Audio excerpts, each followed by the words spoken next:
Dan sekalian punya nggak sih kenalan yang temperamental banget? Pokoknya tiap hari tuh moodnya senggol bacok. Nah, susah nih kalau kita ngadepin orang yang modelannya begini ya, gampang banget tersinggung. Rasa ngadepin preman gitu rasanya. Kayak ngajakin tawuran vibe-nya tiap hari. Ya pokoknya hati-hati aja deh sama kalau ketemu orang-orang model begini nih. Soalnya pernah ada kasus yang sampai menewaskan puluhan orang. Perkara si pelakunya ini tuh moodnya temperamental total. Dan kejadian itu terjadi di Banyuwangi. Pas gue baca, kaget banget. Dimana sang pelaku bernama Wirjo yang udah menjadi urban legend sampai sekarang karena korbannya banyak banget dan ceritanya ini serem banget, gengs. Jadi Wirjo ini sendiri adalah warga asli Watu Bancul, Kelurahan Boyolangu, Kecamatan Giri di Banyuwangi. Nah, dia ini lahir pada tahun 1952 dan merupakan anak kelima dari 9 bersaudara. Kalau dari segi karakter sih, menurut warga kampungnya nih, sebenarnya Wirjo ya bisa dibilang orang yang baik kok. Meskipun begitu di sisi lain, Wirjo memang dikenal sebagai seorang yang nyeleneh dan temperamental. Jadi dia ini sangat mudah tersinggung dan suka marah-marah ke semua orang, terutama dengan istrinya, gengs. Dan nyeleneh di sini maksudnya gimana? Ya pokoknya tuh kelakuannya kayak orang agak nggak normal. Jadi pernah nih, suatu hari dia masak nasi sebanyak 5 kilo. Terus setelah nasinya matang, dia olah tuh jadi nasi goreng dengan modal minyak 1 botol penuh. Dihabisin semua terus botol-botolnya. Terus tadi kan 5 kilo nasi goreng, banyak banget ya. Lah orang rumahnya bingung. Ini si Wirjo mau bikin selamatan? Apa bagaimana nih masaknya banyak banget? Tapi ternyata enggak, geng. Nasi itu dia makan sendiri sampai habis dalam sekali makan aja. Maksudnya nggak buat disisain buat ntar malam atau gimana? Enggak, langsung dilahap aja gitu. Nah kan orang-orang heran banget gitu lihat ini orang habis mukbang, habis nonton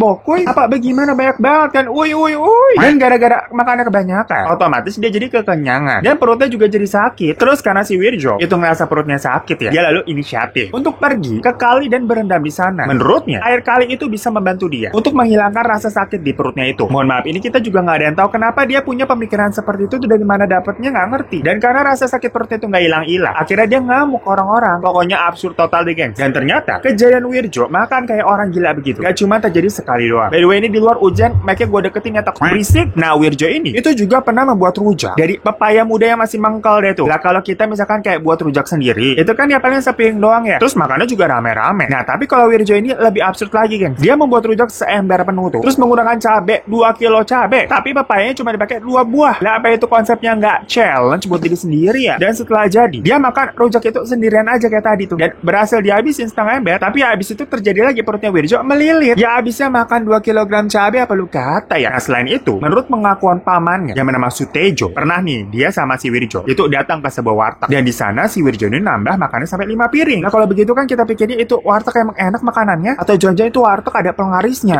Dan waktu itu si paman ini yang makan bareng cuma bisa ngelus dada doang. Ya malu punya ponakan begitu amat ya kelakuannya. Doi juga bingung ini bayarnya bagaimana, 5 piring banyak bener. Ya jadi di sini mau menggambarkan aja kalau kelakuannya si Wirjo itu emang ada yang berbeda dengan orang kebanyakan. Singkat cerita nih, akhirnya si Wirjo mencoba merantau untuk ke Jakarta karena di kampung tempat tinggalnya itu gak ada yang bisa dikerjain lah istilahnya. Dan di Jakarta ini dia memperoleh pekerjaan di sebuah pabrik kertas gitu sebagai supir forklift, apa ya, mobil buat ngangkat-ngangkat gitulah. Tapi akhirnya dia berhentikan karena sengaja merusak mobil forklifnya itu. Soalnya dia nih marah kayak ada temperamentalnya kumat lagi lah. Itu mobil ditabrak-tabrak itu ke tembok. Jadi dia marah-marah tapi mobil yang ditabrak-tabrakin. Nah kebayang dong ini orang angry manajemennya kayak apaan? Kacau banget. Habis itu dia luntang-lantung nih. Ya ini pekerjaan di Jakarta tapi nggak dapat. Akhirnya dia memutuskan untuk pulang kampung baik lah. Nah di kampung mau nggak mau dia bekerja sebagai petani dengan menggarap sawah milik kakaknya. Karena hal itulah satu-satunya lapangan pekerjaan yang tersedia di sana. Yaudah di situ pula dia bertemu dengan seorang wanita dan kemudian dia nikahi bernama Idaroh. Ya walaupun konteksnya di sini penghasilan Wirjo juga masih pas-pasan ya. Nah setelah lama udah menikah, mereka tapi ini belum dikaruniai seorang anak. Dan hal itu membuat keduanya jadi sering ribut sampai akhirnya mereka memutuskan untuk mengangkat anak saja. Tapi kebiasaan buruknya Wirjo yang dari awal emang suka mabok-mabokan dan judi itu makin parah, gengs, dan membuat kondisi rumah tangganya tuh jadi panas nggak adem ayem lah. Setiap hari tuh bawanya emosi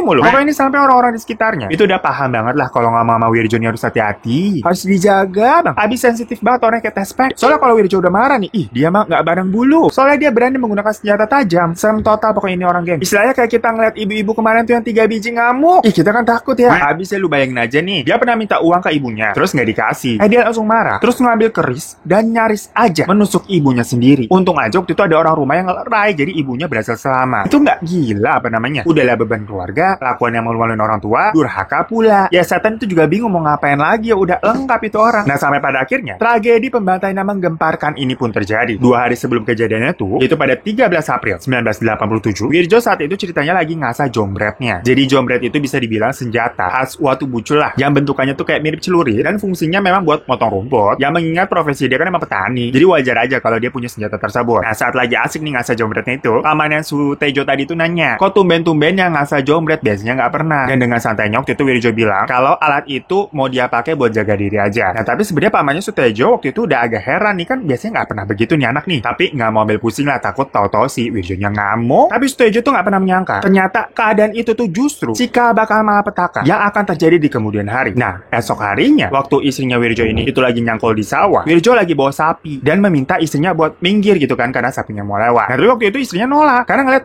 ini jalannya masih gede banget kok, ngapa gua harus minggir gitu, males dia, kayak ribet amat, lu lewat mah lewat aja gitu kan. Cuman karena tolakan tersebut Wirjo ini langsung marah dan ngehajar istrinya di tengah sawah, gengs. Dia bahkan menggunakan pecut yang biasa dipakai buat sapi itu tapi buat mukulin si istrinya. Warga kampung yang ngelihat hal tersebut pada panik lah dan malah melarikan diri, soalnya kayak ngelihat orang gila lagi ngamuk gimana sih. Nah si Daro ini istrinya itu langsung kabur juga, dan semalaman istrinya tuh nggak pulang-pulang karena takut sama suaminya dalam keadaan ngamuk. Besokannya nih, besok paginya pas Wirjo bangun itu dia ngelihat di rumah tetap istrinya belum pulang. Dia kemudian keluar rumah nih dan ngelihat anak angkatnya, dia kan sempat ngangkat anak tuh bernama Reni yang masih berusia 4 tahun lagi main sama anak tetangga bernama Arabia. Karena ini jatuhnya dia bangun terus nggak ngeliat istrinya, dia masih dendam nih kan, masih ada dendamnya tapi mau melampiaskan ke istrinya nggak ada. Jadilah si Wirjo itu menghampiri anak-anak tersebut dan mencoba mendebas lehernya Reni, anak angkatnya sendiri. Alhamdulillahnya ini nggak tahu karena beruntung atau gimana ya, kaget kita ada geluduk. Reni pokoknya berhasil ngeles dari bacokannya Wirjo dan langsung lari buru-buru tuh, ketakutan dia. Tapi naasnya waktu itu anak tetangganya nih Arabia nggak berhasil kabur, geng, dan akhirnya lehernya tuh ditebas sampai hampir putus. Coba anak kecil loh, ya Allah. Dan setelah selesai menghabisi nyawanya Arabia, Wirjo ini masuk ke suasana dan datang ke rumah tetangganya. Kagak pakai assalamualaikum, main asal nyelonong boy aja udah. Si Wirjo masuk nih, dan waktu itu Wirjo langsung ketemu sama istri dari tetangganya yang lagi masak. Gak pakai babi bu. Si Wirjo yang pas ngeliat tuh langsung ngehabisin istrinya itu dengan menggorok lehernya. Nah suaminya ini yang baru datang lihat kejadian itu spontan langsung mau nolongin dong, dan ada sedikit memberikan perlawanan ke si Wirjo. Tapi lagi-lagi si Wirjo ini menghabisi si suaminya itu dengan menggorok lehernya juga. Ini bunuh-bunuh orangnya random total, guys. Seseram itu. Setelah menghabisi 3 orang, nafsunya buat membunuh nih malah makin kuat dan tambah menjadi-jadi. Wirjo kemudian berlari ke arah sawah sambil teriak-teriak tuh kayak orang gila. Nah orang-orang yang dengar teriakannya Wirjo dan ngeliat kelakuannya gitu lari-lari ke sawah, pada belum tahu apa-apa karena abis diperbuatnya tuh abis bunuh orang, pada diam aja jadinya ngeliat si Wirjo lagi ngamuk tuh, lagi gila aja udah. Nah tapi mereka ini baru pada sadar ketika nih banyak orang-orang yang pas-pasan sama Wirjo itu mulai digorokinya satu persatu. Ini demi apapun kayak film-film thriller, gengs. Jadi orang dibunuhin gitu satu-satu di sawah. Dan dari situ pada kaget langsung buyar. Warga yang ngeliat kejadian itu langsung kalang kabut lah, panik teriak-teriak. Sedangkan yang tidak sempat menyelamatkan diri akhirnya jadi korban. Bentar nih, gua sampai merinding apalagi hujan-hujan begini nih ceritanya nih. Serem banget. Gua baru tahu di Indonesia ada cerita kayak gini sumpah. Dan warga yang berhasil kabur itu langsung ngabarin penduduk lainnya dong, dan menyuruh orang-orang ini buat waspada sama si Wirjo dan ngumpulin nih para laki-laki di desa buat rame-rame nangkap si Wirjo. Kebayang gak sih itu keadaannya di desa mencekamnya kayak apa? Anak-anak sekolah katanya juga langsung pada diliburin pada saat itu, langsung pada suruh dipulangin. Toko-toko juga pada tutup, takut nggak ada yang berani buka. Perkara ini ada 1 orang dong yang ngamuk. Nah akhirnya para warga yang laki-laki ini kan udah ngumpul nih buat nangkap Wirjo, tapi mereka nggak berhasil menemukan si Wirjo di mana. Malah pas nelusurin nih, mereka malah menemukan kayak banyak banget jasad yang bergelentangan di sepanjang jalan. Dan yang paling horor ya di sawah tadi, gengs, yang paling banyak mayat bergelimpangan. Dan rata-rata semuanya pada nggak salah apa-apa ya. Orang pada kerja aja gitu kan di sawah, atau dibacok, digorok gitu kan, serem banget. Ini kayak cerita-cerita psikopat film thriller sumpah. Dan saat ditelusuri terus tuh jalannya, ternyata makin kelihatan banyak juga nih korban-korban yang pelajar. Karena kan tadi dipulang itu dari sekolah. Jadi ada beberapa pelajarnya pas-pasan sama si Wirjo pas pulang, tapi jadi ikut korban. Salah satunya merupakan pelajar SMP yang baru berusia 15 tahun bernama Istiana. Jadi Istiana ini tuh pas di jalan gak sengaja ketemu si Wirjo. Nah ngeliat si Wirjo ini kondisinya udah bersimbah darah gitu kan, serem, ngeri gitu kan, kelihatan nih orang ngapain ada banyak darah. Si Istiana ini inisiatif buat kabur benar sebenarnya. Tapi si Wirjo yang udah telanjur ngeliat si Istiana tuh mau kabur, malah dikejar, ditangkap dan dilibas. Habis itu selanjutnya di jalan ini si Wirjo ketemu dengan anggota Kamra, yaitu keamanan rakyat. Nah namanya anggota Kamra ini itu kan udah curiga juga, lagi-lagi pas ngeliat si Wirjo ini udah bersimbah darah, apalagi megang jombret kan tuh. Karena kecurigaan itu dia akhirnya udah memilih jaga jarak nih, nggak mau tatap-tatapan mata gitu kan, nunduk, udah hati-hati banget gini. Tapi si Wirjo ini malah lari, malah nyamperin dan mencoba mendebasnya. Ya tapi ini kan dia anggota Kamra, sedikit banyak pasti ada basic-basicnya buat ilmu pertahanan diri dan melawan. Jadi dia berhasil selamat tuh, tapi 2 jarinya putus akibat nangkis jombretnya si Wirjo.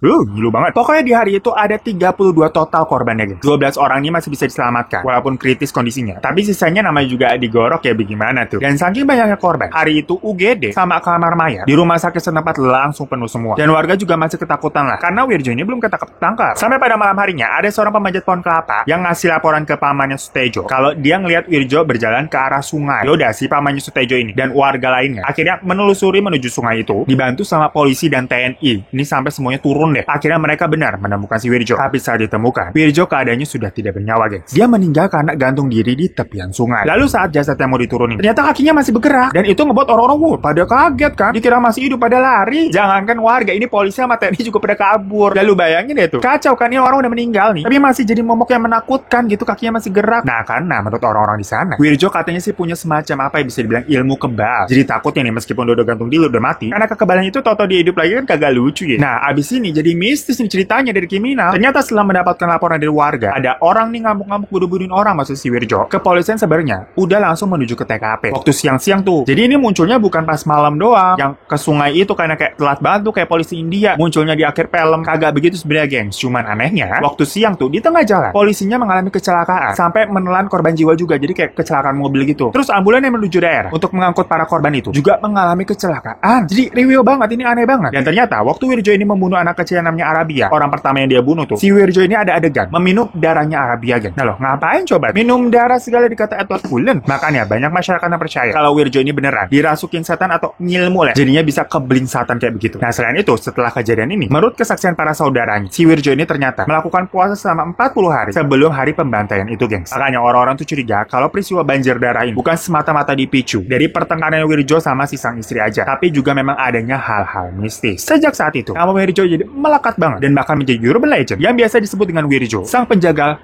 Banyuwangi. Nah gengs, jujur banget kaget gue ada cerita begini di Indonesia. Kayak absurd total, beber kayak di film-film thriller. Ya tapi kalau ceritanya begini, takut banget ya berarti kalau ngadepin orang yang moodnya tuh senggol bacok atau suka agresifan. Bukan bisa cuma kena semprot doang, tapi bisa beber senggol bacok, beneran di real bacok. Nauzubillah min zalik ya. Ya udah, pokoknya thank you semua yang nonton channel ini. Jangan lupa untuk press subscribe di bawah buat kalian yang belum. Kalau udah, terima kasih banyak. Boleh juga minta like ya, dan jangan lupa juga follow Instagram gue @rotarifan. Sampai jumpa di kasus missing selanjutnya. Dadah.